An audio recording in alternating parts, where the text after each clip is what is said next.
अस्सलाम वालेकुम फ्रेंड्स, उम्मीद है आप सब दोस्त खैरियत से होंगे। मैं हूं अदनान और आप देख रहे हैं मेरा यूट्यूब चैनल अदनान्स गार्डन। आज जिस प्लांट का रिव्यू मैं देने जा रहा हूं ये है हिबिस्कस का प्लांट। इसमें बहुत से कलर के फ्लावर्स हैं, लेकिन जो मैं प्लांट बाय करके लाया हूं इसमें रेड कलर के फ्लावर्स आते हैं। ये मैं काली नर्सरी से परसों बाय करके लाया हूँ। इसको मैं अभी शिफ्ट करने वाला हूँ एक बड़े पॉट में। ये आप देख सकते हैं, ये एक बैग में लगा हुआ है, प्लास्टिक बैग में। तो इसको मैं एक बड़े 12 इंच के पॉट में शिफ्ट करूँगा और इसकी ग्रोथ देखें। अभी इस पर कोई फ्लावर नहीं आया क्योंकि ये न्यू प्लांट है, हेल्थी इसकी ग्रोथ है। और अभी जब शिफ्ट करेंगे तो अभी मानसून चल रहा है, बेस्ट टाइम है प्लांट को शिफ्ट करने का, रीपोर्ट करने का, कटिंग से ग्रो करने का, क्योंकि अभी जो है वो बारिशें ज़ोरों पर हैं और मौसम जो है वो स्टेबल है, टेम्परेचर भी स्टेबल है। तो आपको दिखाने का मकसद कि आप भी सीख सकें कि ऐसे इसको रिपोर्ट करते हैं नए प्लांट्स को। तो फर्स्ट ऑफ ऑल आते हैं सॉइल की तरफ। सॉइल जो मैंने तैयार की है, सॉइल में मैंने लिया है नॉर्मल गार्डन सॉइल 50%, 30% मैंने इसमें ली है काऊ कंपोस्ट, काऊ डंग, और 20% इसमें जो है वो मैंने यूज़ की है वो है सैंड। तो सैंड इसलिए यूज़ किया है ताकि इसका जो ड्रेनेज सिस्टम है वो अच्छा हो, क्योंकि अभी बहुत ज़्यादा बारिशें चल रही हैं। बारिशों में ओवर वाटरिंग हो जाती है, इस वजह से जो है वो सॉइल जो है वो बेस्ट काम करती है ड्रेनेज का। तो आपने भी ऐसी सॉइल तैयार कर लेनी है। अगर आपके पास लीफ कंपोस्ट हो तो बेस्ट है, क्योंकि वो बेस्ट फर्टिलाइज़र है गर्मियों में। तो काऊ डंग भी चलती है। काऊ डंग अगर आपके पास फुली कंपोस्ट है, मतलब डीकम्पोज 3 से 4 साल पुरानी, तो आप इसमें यूज़ कर सकते हैं। सॉइल मेरी रेडी है, वो पहले ही मैंने जो है इसमें मिक्स कर ली है।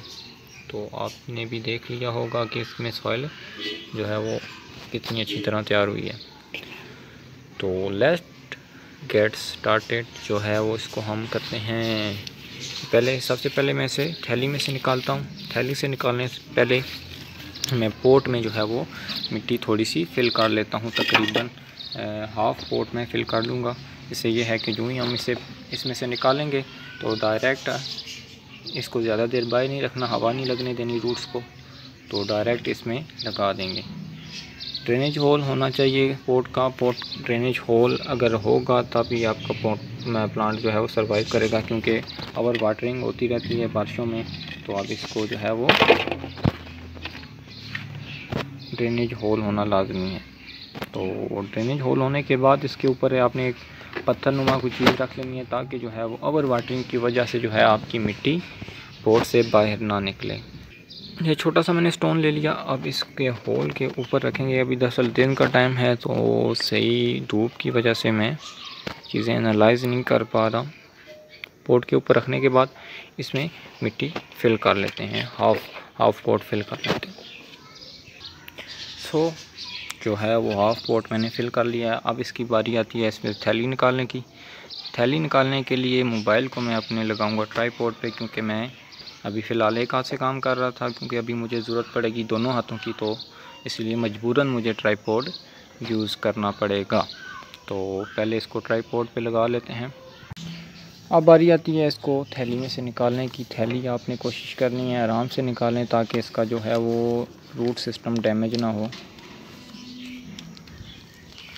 बिल्कुल आराम सुकून से, इसकी सॉइल जो है वो हिले ना और इसकी रूट्स जो हैं वो अपनी जगह पे बरकरार रहें।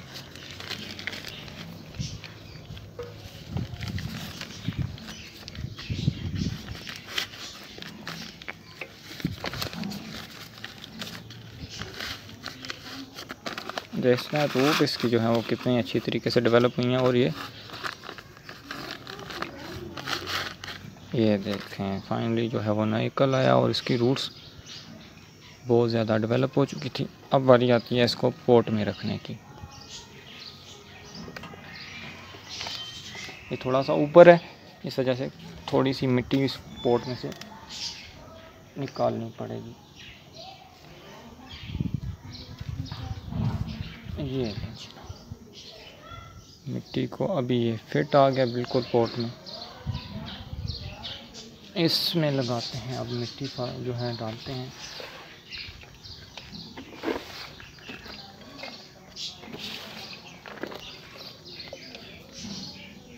फाइनली जो है वो रिपोर्ट हो चुका है, शिफ्ट हो चुका है बड़े पोर्ट में। एक छोटे पोर्ट में से, पोर्ट तो नहीं था, ये बैग था। अब बात करते हैं इसकी लोकेशन की के बारे में। लोकेशन इसकी जो है वो डायरेक्ट सनलाइट है। अगर आपने इस पर फ्लावरिंग लानी है तो इसको आपने डायरेक्ट सनलाइट पे रखना है। इसे फुल डे की सनलाइट चाहिए, जिससे ये इसकी ग्रोथ अच्छी होगी और इस पे फ्लावर्स भी अच्छी तरह आएंगे। अगर आप इसको ज़मीन में लगाते हैं तो ये एक बड़ा पेड़ नुमा दरख्त बन जाएगा और इस पर और ही ज़्यादा फ्लावरिंग होगी। तो उम्मीद करता हूँ आपको सब कुछ समझ आ चुका होगा, और मेरी वीडियो अगर पसंद आए तो मेरे चैनल को सब्सक्राइब और लाइक करना मत भूलिएगा। मज़ीद ऐसी वीडियोज़ को देखने के लिए मेरा चैनल सब्सक्राइब कर दें। चलते हैं, अल्लाह हाफिज़।